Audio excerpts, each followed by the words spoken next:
Au nom du Père et du Fils et du Saint-Esprit. Amen. Shalom bien-aimés frères et sœurs dans le Seigneur. Nous sommes aujourd'hui le mercredi 5 août 2020 et nous méditons l'évangile selon Saint Matthieu chapitre 15, versets 21 à 28. Je suis Edgar Assois et par mon baptême, comme tout baptisé, j'ai été envoyé crier dans ce désert d'incrédulité, préparer le chemin du Seigneur, aplanissez ses sentiers, changer de vie, car le Seigneur revient bientôt. À vous, grâce et paix de la part de Dieu notre Père et du Seigneur Jésus-Christ de Nazareth. Je prie l'Esprit Saint qu'après avoir écouté cette réflexion, ta foi devienne une foi active, une foi audacieuse, que ta foi devienne une ferme assurance des choses que tu espères et une démonstration des choses que tu ne vois pas.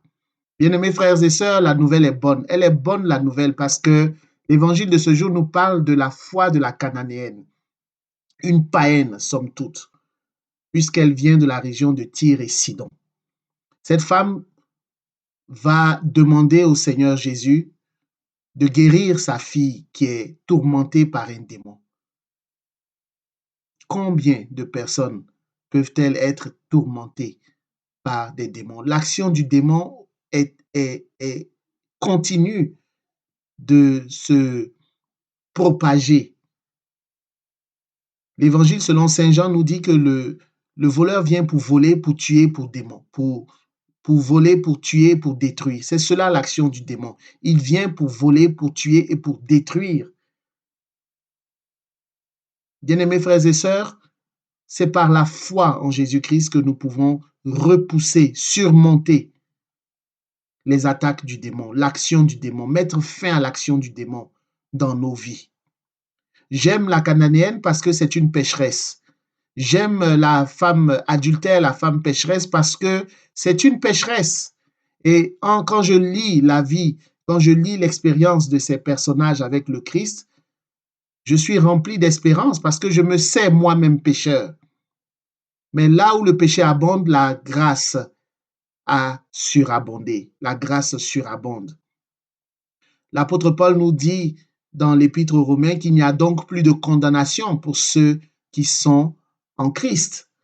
Il ne s'agit pas de prendre plaisir au péché et de se vautrer dans le péché avec plaisir, mais il s'agit quand même de savoir que l'amour de Dieu est plus fort que le péché que nous commettons. Nous avons désormais accès, les païens ont accès au salut, au Christ. Et c'est ce que l'évangile de ce jour nous démontre, la foi de la Cananéenne. J'aime aussi la Cananéenne parce que la Bible nous dit qu'elle a rencontré des obstacles. Les apôtres, les disciples dirent à Jésus, renvoie-la, car elle nous poursuit de ses cris. Oh, bien-aimés frères et sœurs, elle poursuivait le Christ de ses cris. Elle ne s'est pas laissée décourager, elle ne s'est pas laissée déboussoler ou perturber parce que les disciples disaient au maître, peut-être même qu'elle ne l'entendait pas, mais elle poursuivait. Elle les poursuivait de ses cris. Et à ce titre, elle me fait penser à Jacob dans le livre de la Genèse, chapitre 32, à partir du verset 24. Il est dit que Jacob luttait avec... Jacob demeura seul, alors un homme lutta avec lui jusqu'au lever de l'aurore. Voyant qu'il ne pouvait le vaincre, cet homme le frappa à l'emboîture de la hanche, et l'emboîture de la hanche de Jacob se démit pendant qu'il luttait avec lui. Au verset 26, cet homme dit, « Laisse-moi aller, car l'aurore se lève. » Et Jacob répondit, « Je ne te laisserai point aller, que tu ne m'aies béni. » C'est cela, une foi fervente, comme la Cananéenne qui les poursuivait de ses cris. Jacob dit, « Je ne te laisserai point aller, que tu ne m'aies béni. » Il te faut arriver à ce stade. Prier, tant que tu ne vois pas l'exaucement de ta prière, continue de prier. C'est la preuve ce n'est plus le temps d'arrêter, ce n'est pas le temps de cesser de prier. Tu ne peux cesser de prier que lorsque tu auras obtenu l'exaucement, lorsque le Seigneur Jésus-Christ t'aura exaucé. C'est cela la foi audacieuse, la foi fervente. C'est cela une ferme assurance des choses que l'on espère, une démonstration des choses que l'on ne voit pas. Il ne s'agit pas de prier pendant 3 jours, pendant 3 mois, et puis ne voyant pas l'exaucement, on se dit, bon, c'est pas la peine, le Seigneur ne veut pas m'exaucer. Non, il te faut persévérer dans ta prière. Persévérer, peu importe les échecs, peu importe les chutes.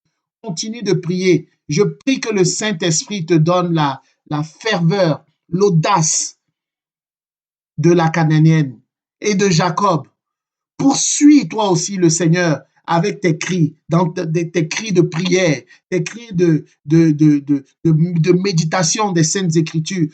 Poursuis le Seigneur par tes cris et le Seigneur t'exaucera en son temps. Que la paix et la grâce de notre Seigneur soient ton partage. Au nom du Père et du Fils et du Saint-Esprit, ainsi soit-il.